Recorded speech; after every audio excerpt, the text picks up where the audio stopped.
Hey, what's up, everybody? Video 44 coming at you with another video. All right, so Lakers play the Wizards tonight, 7:30 Pacific, 10:30 Eastern, and we got to try to wake up for this one. We're playing the Wizards, man, and the Wizards are a terrible basketball team of the highest order or the lowest order in this case. Um, they've lost what so many losses in a row, man. 10 losses, 11 losses in a row. They haven't won since New Year's Day against the Chicago Bulls. That's a lot of losses, man. Pelicans, Rockets, Sixers, Bulls, OKC, Timberwolves, Suns, Warriors, Kings, and now they face us. They lost all of those games, man. So yeah, this is a awful basketball team, really awful. I watched highlights of their last 5 games, and they just got stomped out by everybody, man. Literally everybody, no matter what it was. OKC beat them by a trillion. The Timberwolves beat them by like 15 points, something like that, 14 points. The Suns was the closest game I think they had, and that was a game they lost by 7. They also had a pretty close game against the Golden State Warriors in Golden State. Jordan Poole played fantastic, but they ultimately lost. And then they played the Kings last, where they got their butts kicked by 23. So this is just an awful basketball team, man. I don't really know what to say other than that. They shot 36% against the Kings, 23 from behind the arc, 36 from the field, 17 turnovers. They're just a bad team, man. 19 assists as a team. I mean, it's just awful. And I think that's the way they want it to be. They're doing things the right way. They're building through the draft. They got a lot of young talent. Um, you know, guys that have clear upside and the ability to draft a very high pick because of their tanking efforts. So, it's not like they're doing things the wrong way. This is just what happens when the worst teams get the best drafts. You tank so that you can be at the top of that draft. So, we're looking at some bad stuff, but at the same time, you got some guys who might be especially motivated to play against us, which is something that I think we need to be very careful with. Jonas Valanciunas, for one, he had a good game against the Kings. 23 points, 12 rebounds, 3 assists, and 1 steal. That's one of his best games of the year. 9 of 11 shooting from the field, 5 of 6 from the free throw line. So Jonas Valanciunas is trying to audition himself so he can get traded by the trade deadline. And that's in 23 minutes of play is stellar. Absolutely stellar, to be honest with you. Best game I've seen him play in years. So that's what he just did. He's coming off of. I'd imagine he's going to play well tonight, too. Another guy that's going to be obviously especially interested in beating us is Kyle Kuzma. Now, he's coming off an awful shooting night. 3 of 15 from the field, 1 of 7 from behind the arc. Just terrible. But he's trying to likely either get a contract. I'm not really sure what his situation to be, or ultimately just get off this horrible basketball team. But of course, it's an NBA champion for us. We've been aware of Kuzma's talent and his ceiling and the various different things that he can do for as long as he's been in the league. So if anybody we need to be not taken lightly, it would be him on this night coming back to LA for his only game in the Laker building. So yeah, then Jordan Poole had a career high against us last time, 30-something points the last time we saw him. I think he's since topped his career high because from what I understand, it's 43 now. But this is a very talented player. Like I said, against the Golden State Warriors, he was a tremendous factor for his club. And taking him lightly is not it's not going to be good for anybody at this point. I think he's starting to come around into form. 8 of 15 from behind the arc for 38 points against the Golden State Warriors. 12 of 25 from the field, 6 of 6 from the free throw line, 38 points, 5 assists, 5 rebounds, 2 turnovers. So Jordan Poole is somebody I said if I'm gonna target a guy that I think could potentially be someone that could kind of raise our ceiling into a really special level, but probably is valuable. Not as valuable as maybe some other guys who can play like him. It's probably Jordan Poole because of the history and all this different stuff, because of the bad games that he's had, but he's having a stellar season on a bad team. And I think it's a buy low opportunity to get a guy that's really, really good, who's just naturally gifted. And when you have talent issues like the Lakers do right now, you would be happy to have a Jordan Poole on your team next to Bron and AD. I don't know if it helps you defensively with him and Austin Reeves in the backcourt. Probably not. But just in terms of an overall raise in our talent level, he was somebody that I considered before the Dorian Finney-Smith trade. So, yeah, Jordan Poole is definitely going to be out there. I expect him to play well against our poorest defense. I wouldn't be surprised if he tops 38 tonight. I wouldn't be surprised, and you shouldn't be either. Another guy that we got to pay attention to. Now, I haven't looked at the injury report as of yet, so we're going to do that live. In fact, I probably should do that now before I get any further into their team. Because if they sit some people, then it can change what we're looking at. Marvin Bagley's not going to play tonight. Sadiq Bey is not playing tonight. And Malcolm Brogdon is not playing tonight. Okay, so they got a healthy squad for the most part, because those guys are vets that are likely not going to be on their team for much longer if they have anything to say about it. For us, Anthony Davis is a game-time decision with a calf injury, which I don't even know if that's a real thing. But he may sit because it's the Wizards. Jalen Hood-Schifino, of course, out with the hamstring. LeBron James, game-time decision with the foot. And this thing just clicked away. Okay, and Jared Vanderbilt, of course, and Christian Wood both still out with their injuries. I don't know how close we are to either of those people coming back. But I'm not surprised that they ain't coming back tonight, put it like that, not against the Wizards. Now, the problem with the Los Angeles Lakers, in my opinion, is that we really don't have that talented of a basketball team right now. I was listening to Gilbert Arenas seconding that opinion. He made a joke about how he was trying to sell these players, and what he was selling them on was the fact they show up on time and they're good in the locker room, and certainly ain't them on the court. And that's really the problem. We have a lot of guys on this team that I just don't think are NBA talent right now. We keep on adding more of those type of caliber players to our situation and getting rid of guys like D'Angelo Russell, who are naturally gifted and talented, even though he has his ways that we didn't appreciate, his inconsistencies. Nobody would ever accuse D'Angelo Russell of not being gifted at the sport of basketball. The guys that we have on this team, a good portion of them, are not gifted at the sport of basketball. They're able to play at a high level, which means they're good, but they're not gifted. They're not special. They're not, they don't have some great talent or nothing. They're just getting by in the NBA. And that's what we got a lot of right now. Guys that are getting by. Probably wouldn't get by if they weren't stuck to our team on contractual circumstances. So, I don't know, man. We're coming off a bad loss against the Clippers. We scored 102 points. The game before that, we scored 102 points. The game before that, we scored 117, which we were proud of, against the Heat. It's probably the best game we've played since making the trade for Dorian Finney-Smith. But then before that, against the Spurs, we scored 102 points. We're just not scoring enough. We had the postponement because of the fires. Just prayers out to everybody who's still suffering from that. That doesn't go away just because it's not in the news. But prior to the circumstances there, we scored 97 points in a blowout against a Dallas Mavericks team that didn't have three of their best players. So this is a team that's not scoring very much. Our defense is bad. And aside from the Miami Heat game, we haven't played good ball since the beginning of the year, basically. So, in other words, the Lakers should not take the Wizards lightly. I do think we're a better basketball team than the Wizards right now, obviously. But that I have to even say that speaks to how bad the Lakers look on paper right now. We look bad on paper. I can argue that the Wizards probably have talent on this team that can speed past us and beat some of the guys that we have in rotation. So if that's the case, then us thinking we could sit guys just because they're the Wizards could potentially cost us the win. And that is a team, even though they're losing a lot of games, they're looking for an opportunity to get wins here and there. And given the fact they haven't won since the first, it's the 21st, man. They would love to get this victory. It's not going to hurt their tanking efforts to get this victory. So that's what I would say. One thing I was looking at in the highlights with the Wizards is Corey Kispert finds himself in the paint for cherry-picking layups. Somehow, the way they scheme, he finds himself underneath the basket. Don't let him get cherry-pick layups tonight. It's an irritate to watch. In the highlights of all of these games, he finds a way. He's a three-point shooter, probably about 6'3", but he finds a way to get in the paint for cherry-picking layups every game, and it's something that I just happen to notice. So, yeah, be aware of that.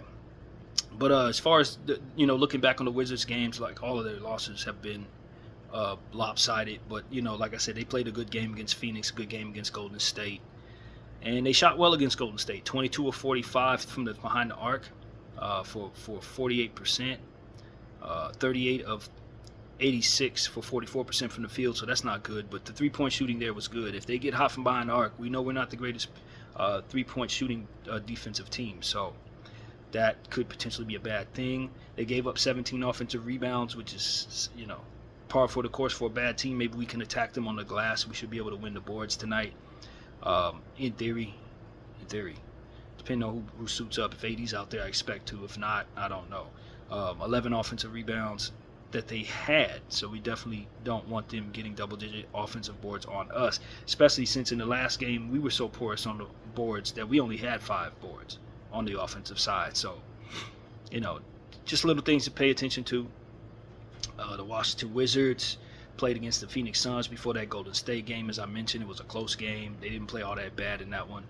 Dropped 123 points, gave up 130, but they shot 50% from the field, 31% from behind the arc, and didn't rebound too poorly. Got double-digit offensive rebounds in that game too. Picked up 12, gave up 10, lost the boards by 2, 47-45. So, they ended up with 28 assists, 13 turnovers. They didn't particularly play very bad in that regard. They ended up getting 29 points off of 16 Phoenix Suns turnovers, which is absolutely insane when you consider it. So they have things that they can do. The Wizards are a bad team, but they do have talented young players that can attack you, 3-point shooters that can hit shots, and things like that make them a team with a strong upside. If they decide to compete, they can compete. So that's really what it is. Before that, they played against the Minnesota Timberwolves, and as my mind looks back on the highlights there, Anthony Edwards was just having fun on them in the fourth quarter. In the final 7 minutes, he just turned into Anthony Edwards and just started acting up, slapping hands with kids on the sideline and just hitting shots and doing all types of stuff. So he really just made a mockery of them in the end. But they, forced 19 turnovers against the Minnesota Timberwolves on 13 steals. So, again, a team that's capable of doing some things. Taking them incredibly lightly could be incredibly damaging. They did get crushed on the boards 53-34 and gave up 14 offensive rebounds. Minnesota's going to win the boards there. That's, they got the talent and the front court to definitely dominate against a Wizards team like this. So that's not overly surprising. It is rather lopsided, though. And this is one of those rare games where a team only has 20 assists and wins a game. Minnesota won the game only having 20 assists as a team, but that's Anthony Edwards. Man, he had 41 in the game. So, yeah, and Julius had 20 and 10. Gobert had 11 and 11. So, they beat up on this young team. That's not nothing to really think too much about. The Wizards are losing everything, and it wasn't a whole lot to see there. Jordan Poole had 20 points, 2 steals. It's another thing. Jordan Poole steals the ball. So I want people to know that and understand that. He's one of the better steals players in basketball, period. He steals the ball. So if you try to do some weird stuff around him, passing the ball all, laissez-faire, as I like to say, it's going to get taken. He's going the other way. So, this is a game where they did impress in that regard. 2 steals for Sarr, 3 steals for Kuz, two for Poole, 1 for Coulibaly, 1 for Carrington, 2 for Keyshawn George, 2 for Valanciunas. So, Valanciunas had another good game here against the Minnesota Timberwolves, 4-4 from the field, 19 minutes of play, 8 points, 8 rebounds, 4 assists, and 2 steals. That's great production, again, for Valanciunas. So I'm starting to see a theme here. He's been playing well on this road trip. Was that a road trip? I don't even know if they played that game on the road trip, but they're on it now in the Western Conference. So, yeah, that's you heard me mention some names that I want us to kind of circle. Keyshawn George is a player that's been playing really good. He's having a good rookie season, man. You got to be aware of Keyshawn George. He's a good 3-point shooter, 2 of 5 from behind the arc against Minnesota. Not getting all the minutes in the world, 18 minutes in that particular game, but he can play up. He can play up, and he can hit a lot of shots from behind the arc specifically. He's pure back there, man. Be careful with him on the defensive end, too. He had 2 steals, as already mentioned, in this game. So that's one player I'm circling tonight who, his ceiling is pretty high. Guy that was drafted in the back of the first round this year, I think, or the beginning of the second round. I don't remember. But he was in that range this year, a rookie that is really, really capable of hurting you.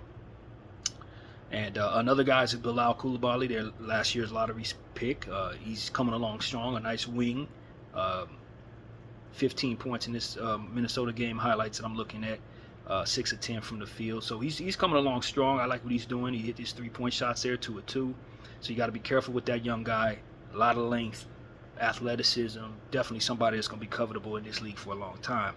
Bob Carrington, another lottery pick that they picked up. I think they got him in the lottery. In fact, I think they traded some things to make sure they captured him. It was a point guard that they needed, and he's good, man. A big point guard. I think he's like 6'6" or something like that. Not overly athletic, 6'4", but he has long arms. He's definitely a good player, and is another one of those young guys who, when he puts on strength, is going to be a problem. Right now, he's not really strong enough to kind of do certain things he needs to be able to do. But over the next 3-4 years, he's going to put on strength, and he's going to be very difficult to deal with on both sides of the floor. So Bub Carrington is extremely good, and if he has a big night tonight, it won't surprise me at all. So be careful with him. And Alex Sarr, of course, the number 2 overall pick in the draft. He's actually having a Rookie of the Year type season. This is not a good rookie class in terms of the top heaviness of it, and he's been playing very well. Looking at this Minnesota thing, he's starting to hit his threes, man. 3 out of 5 from behind the arc, 4 of 10 from the field. And that's one of the questions about him is can he be consistent from behind the arc? Because if he can, it changes the upside of what he is. He's obviously a fantastic shot blocker, someone who's in the body type of Anthony Davis and Evan Mobley. He's one of those. 2 blocks, 2 steals, 5 assists. Kid out of France, man. Definitely somebody to know going forward. He's still a rookie. He's still going to make mistakes. Not quite where he's going to be, obviously, but definitely somebody you need to be careful with tonight, especially if Anthony Davis ain't going to play. He's going to block shots. He's going to get steals. And if his threes fall in, he could be a threat on the offensive side. So, I'm looking back on a game before the Minnesota game. Of course, he played the OKC Thunder. OKC won by 41 points. And, it's OKC, man. At this point, they're the best team in basketball, arguably. Definitely the best team in the Western Conference by a country mile. The best defensive team in the NBA. And, it ain't hard to tell why they beat the worst team in the league by a lot. In this game, Corey Kispert walked away with 3 of 5 from behind the arc, 6 of 9 from the field, 17 points and a block. I don't know how he got a block, but Jonas Valanciunas had another pretty good game, man. 4 of 5 from the field, 1 of 2 from behind the arc, 2 of 2 from the free throw line, 11 points, 8 rebounds in that game. He did turn the ball over 3 times, but that was what, they got some good bench production from those 2 players. Keyshawn George had 8 points, 2 steals, 2 assists, but did not hit a shot. Hit all of his free throws, though, 8 of 8, but was 0 of 5 from the field, 0 of 4 from behind the arc. So hopefully he has some similar type of thing tonight, but don't let him get to the free throw line. A guy goes 0 for, he should not walk away with 8 points. That's craziness. But, I don't think OKC was worried too much about it. Jordan Poole had a bad night from behind the arc, 0 for 6. Kyle Kuzma had a bad shooting night, 0 for 6, 2 of 12 from the field there. Just bad, real bad. Bub Carrington, 2 of 10 from the field, 1 of 6 from behind the arc. So you can clearly see this was a bad shooting night. 3 of 12 for Coulibaly from the field, 1 of 7 from behind the arc. So they were super cold against this OKC team from behind the arc. It's scary. 9 of 46 is what the Wizards shot in that game. So hopefully they have a night like that. 33% from the field, 28 of 83. That's scary, man. It's bad shooting. So this is a tanking team, man. This is a tanking team. They're not good, but they do have some upside on their young players. And if you take them seriously, you're obviously going to get the win. If you don't take them seriously, you got some guys on their team that are going to be motivated to beat the Lakers specifically. And so that's what I know. And look, we're running some team. You look at the Lakers box score on any given game over the last several days, and what you're going to see is a lot of guys that are not that great. It's just what we have right now. I think we have some great players. Bron Nady, Austin Reeves been playing great. You got some upside guys like Max Christie and Rui Hachimura, who's still trying to find his way. I think he's starting to get more shot attempts up, so I'm really pleased with that. That's what I've been calling for. But like in Dalton Connect, young rookie, he's struggling like crazy in his rookie season, but we know his talent level is great. In 16 minutes of play, he was 3 or 4 from the field, 2 or 3 from behind the arc against the Clippers. So, hopefully he's snapping out of his slump there. But when you look at this team, you start looking at some of these names and you start to understand that, we're not a good team. It's not a good team. We moved on from some young players and we brought in some scrubs, and that is exactly what happened here. And I can't shake that. I'm not going to lie about it. If we sit the wrong players, we could potentially be worse than the Wizards. And that is the truth of the Lakers today. And I don't know that everybody's quite on board with that opinion. But I'm telling you, there are going to be lineups. If we sit AD and Bron tonight, there are going to be lineups that the Wizards put on the floor that are going to be more talented than the Lakers. It's just what it is. And so that's what I want people to really understand. We don't have the talent right now to really do that.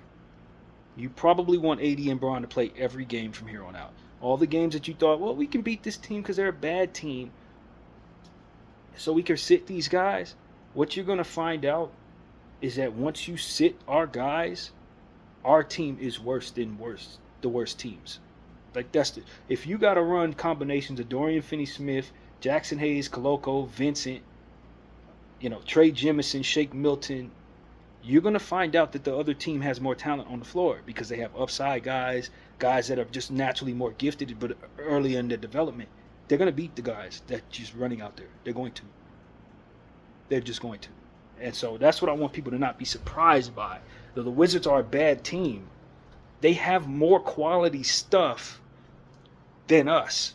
We just have 2 great players and then 3 solid players in Dalton Connect. That's like 6 guys that are quality. After that, you're starting to get into a range of G League guys that don't really have a whole lot of upside, guys that can't, you know what I mean? China guys. So you don't have the ability to sit people like that. Lakers, you don't. And that's the message I'm here to drive home. We have to lean in on our top heaviness. We got to shrink our bench, in my opinion. We can't really do too much, going into the bench. They're not talented players, bro. They just not. And you have them relying upon one another, you're going to really struggle against everybody in the NBA, all teams. It's just what Rob put together, man. It's just what Rob put together. You got too much trash out here, man. It's too much. Cam Reddish, Trey Jemison, Shake Milton, Bronny James, Gabe Vincent, Christian Koloko, Jackson Hayes. These guys suck, man. I'm just being honest. They all suck. And Dalton Connect is playing like he sucks. Dorian Finney-Smith is playing like he's washed. So now I'm looking at Austin, Anthony Davis, Rui Hachimura, LeBron James, Max, and Austin, and saying y'all gotta carry the team every night, man. Dalton, hopefully he can step into it, carry the team every night, because the rest of these guys, I can't count on them to do a thing. If Gabe Vincent's gonna play well, cool, we can, we love that. If Dorian's gonna step in, cool, we love that. But like outside of that, nah, the Wizards are a better basketball team. The Wizards back of their bench, their 7, 8, 9, 10, 11, 12 guys, probably better than our 7, 8, 9, 10, 11, 12 guys. That's what Rob put together, man. So that's what I want people to understand. When I say the Lakers suck, I ain't playing.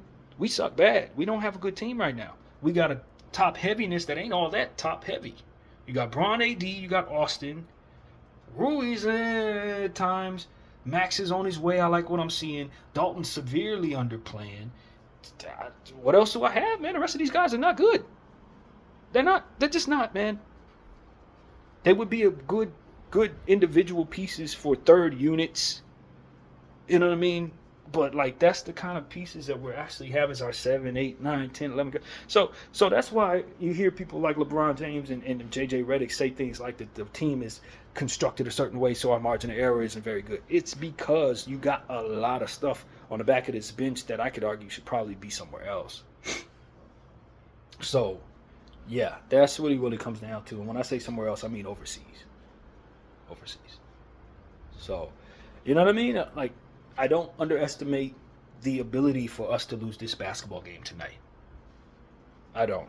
I need Bron to play well. I need Austin to play well. If his knee is right, it doesn't look like he's on our injury report, so I'm assuming he's going to play. He said he's going to play, but he banged knees pretty bad in the last game, so I wouldn't be surprised if he's not 100%.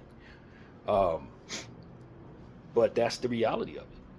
That we need these guys to play well. Rui's going to have to continue to attempt above 10 shots. I would prefer him shoot about 14 shots like he did in the last game. His efficiency shows me we should be getting that from him.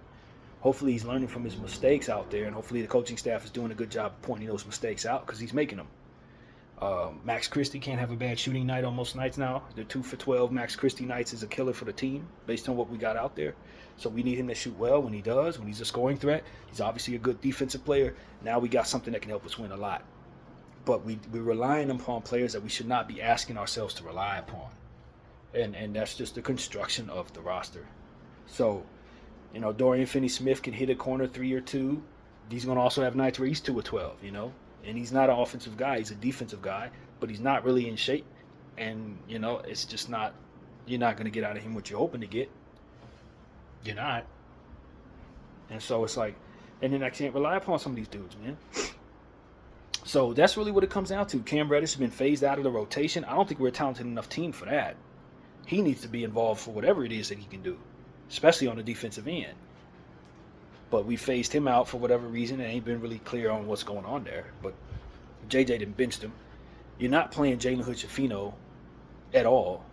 He would be one of the most talented players on this roster right now if people had any sense about playing this kid. I'm just going to be honest with you. His upside is higher than all them people down there. We mentioned all of them. In the back of that bench, and in the middle of that bench. Jalen Hood-Schifino is one of the most talented players we got right now. That's how bad this has gotten. And people don't even want to play him because I don't know. I really don't know at this point. I don't know what's going on there. But I know we should be calling him up for his passing ability and his ability to help our team with his size and his rebounding. But I guess the word is he can't get healthy. He's constantly out with a hamstring injury at all times. I don't believe it. But yeah, so that's my take on the Lakers, man. I'm fed up with all of this. I don't like any of this, man. I think we are in a space where most of the Lakers nation is rolling our eyes every time the team plays, no matter who we're playing, because we're not excited about any of this crap. And it's a damn shame because we have Anthony Davis and LeBron James on the team, but apparently building around them over the last several years has just been so incredibly difficult that ultimately we failed. And that's what it is. We failed to build around these people. We've made wrong moves in certain situations. We turned left when we should have turned right, and you do that enough times and your team is no good. And so that's I think where we are. Maybe we can find some way to pull a rabbit out of a hat and get some talent, but not probably without mortgaging our entire future, for which is going to make us even worse than this in the future, and no picks to show for it at the end of the season to rebuild with. So I don't like any of this, to be honest with you. I will watch tonight's game, but my enthusiasm for my roster and just the overall outlook of my team is in the toilet. I don't believe in nothing I'm seeing. I don't think we can win most games, and I'm worried that we're going to run Bron and AD into the ground trying to get the most out of a roster that quite frankly shouldn't even be put together. Or that they're going to mortgage away the only 2 picks that we have left trying to add pieces to this team so that it can look decent, so that people won't blame them for putting together garbage, for which they have. So that is really what it is, man. We got to get this win against Washington tonight. We're still in the playoff hunt. In fact, we're still very much in the playoff mix, but I don't think we are our record after the moves that we've made over the last 3 weeks. I think we're significantly worse than our record, and I think the losses will pile up if we don't overachieve in some very key areas. So, got to rebound the ball. Got to take care of the ball. That's one of the things we're better at. We got to get over 30 assists a night, in my opinion, and that means people are going to have to think outside of what's natural for them so that they can look for other people instead of their own. And hit our free throws, hit our shots, try to have good shooting nights to the best of our ability. And on the defensive end, just try hard, man. Try hard. You put together a bunch of guys that can play defense. So put those units on the floor when it's necessary to try to get a stop, and may the best be with you. That's really what it comes down to, because right now, man, you're going to get this win tonight, I believe. But after that, you got to play the Celtics. You got to play Golden State in Golden State. And then you got a road trip on the East Coast with some back-to-backs attached to it. Not so great teams, but again, our roster tells me that some of those teams have lineups that can beat our roster. Charlotte has lineups that can beat you. Washington, again, Golden State. These teams have roster strengths where you may have weaknesses. So that's what it is, man. You got the New York Knicks coming up. You got the Clippers coming up. Golden State twice. I mean, look, you know what I'm saying? And we're running out here with a bunch of stuff that ain't no good. You guys, with the exception of maybe the top 6-7 players on this team after that, no. So that's really where we're at, man. We just at a talent disadvantage in a lot of nights. This ain't one of those nights, so long as we don't rest the wrong people or come in thinking that this team is going to give us a win. And that's something that the Lakers have done in the past against Detroit specifically both times. Well, yeah, we can beat Detroit, and they beat you. Like, We've done that. Oh, with the Dallas Mavericks, they're not running Kyrie Irving. There ain't no Luka Doncic out there. Gafford's not out there. Let's just go ahead and get blown out. Like, this could very easily be like that if they have that type of attitude. That we've made that mistake a couple times this season tells me that one of two things. Either they've learned that from that lesson, they learned the lesson in regards to that mistake, or they stupid like that and going to do it again several more times for the rest of the season. They're going to have to determine who they want to be in that regard. So that's really what it is, man. Your Los Angeles Lakers are going to be wearing their road purple uniforms tonight at home. And the Wizards are going to be wearing their white uniforms on the road. White, blue, and red uniforms on the road. Not a fan of that, as you guys know, but it is what it is. And this game starts late, 7:30, or on time, what we used to, which means for all the people who watch Laker games, you already know this, but if the game starts at 7:30, it's probably going to tip off at 7:43, 7:44. They do that on purpose. I think it's like a Hollywood thing. Celebrities come in late, so it's kind of what the Lakers do. But no other building does that. No other arena does that. If they say it starts 7:30, it starts 7:30. Lakers probably tip off at 7:43, 7:42. So that's what I tell people. If you're not there at 7:30, you still got time, because they ain't gonna start on time. Period. Not at home. So yeah, man, this game is in our building.